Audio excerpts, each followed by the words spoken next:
What's up, guys? Dynamic Phil here, coming at you with my first video of 2024. Go, go, go! And being that it is a new year, this is a time for reflection and also thinking forward, thinking about doing a little bit of cleaning out of gear. And as I look back on previous years, and the work that I have done, I am sad to say, but I will be selling my C70.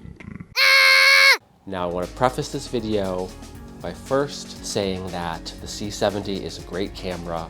I think it's an absolutely fantastic tool. I've really loved working with it, and this is not going to be a, total downer on the C70 or a review or anything like that. I'm just going to give a little bit of an explanation of my thinking as to why I'm going to be selling my C70. So at the end of the day, these cameras are just tools. They're tools for storytelling, they're tools for capturing beautiful images, and as my own work has progressed, workflows have changed, the situations that I'm shooting in have changed. Sometimes those tools need to change as well.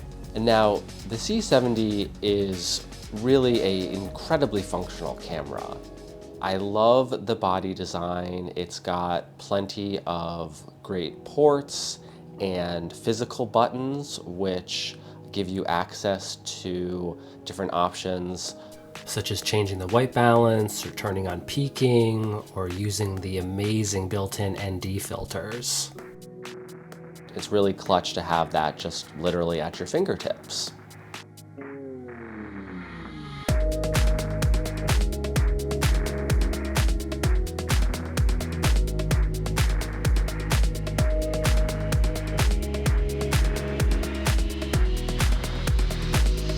In terms of audio, you have great audio controls. You can easily hook up a nice XLR microphone via a XLR to mini XLR adapter. There is a great top handle that comes with the camera. It doesn't really need to be rigged out that much. The large batteries that you can use with it will get you a really solid amount of battery life. They're not hot swappable without plugging the camera into a DC power source. But you're gonna get a lot of life and you're not gonna need to be swapping batteries really that often. Yeah, just an absolute workhorse of a camera. And the original reason that I purchased the C70 was as a B cam for my Red Komodo that I film most of my YouTube videos on.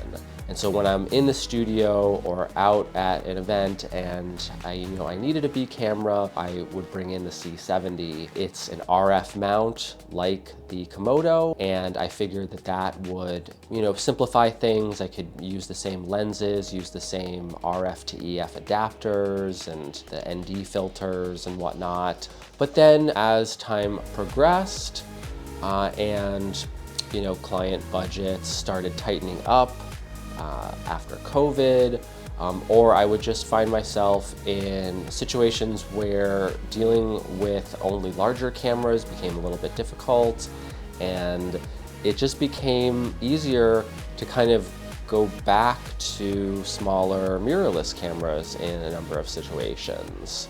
So I picked up larger cinema cameras to move away from smaller mirrorless bodies, and then I ended up going back to them.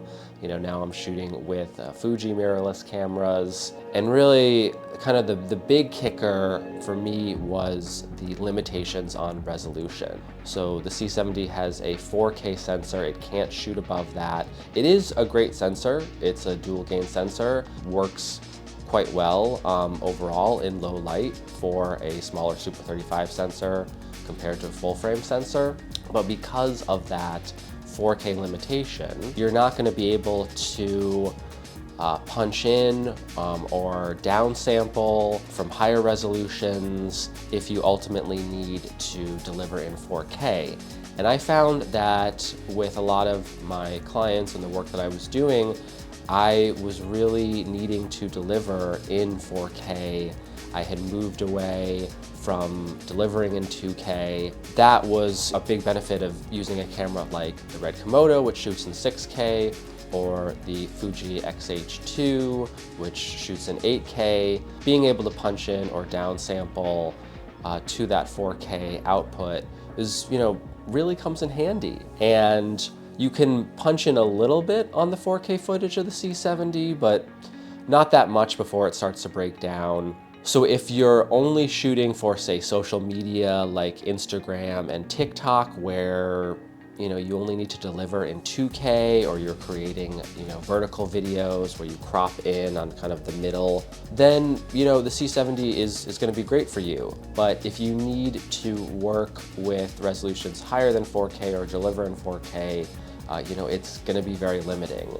And lastly, this one is really more of just kind of a personal taste, but having worked with the Red Komodo and Red RAW footage for quite some time now, I just felt that the image coming from the C70, Canon's color science, just couldn't really live up to what Red offered. And also, Fuji as well. I just absolutely love Fuji's color science, and just felt that, Canon's really struggled. The Canon RAW Light files are really easy to edit in DaVinci Resolve. They do have a lot of flexibility. Working in C-Log 2, is nice. There is some solid dynamic range in this camera, but I always just felt like the image didn't quite pop, didn't quite have the presence or the depth that the images, coming from the Red Komodo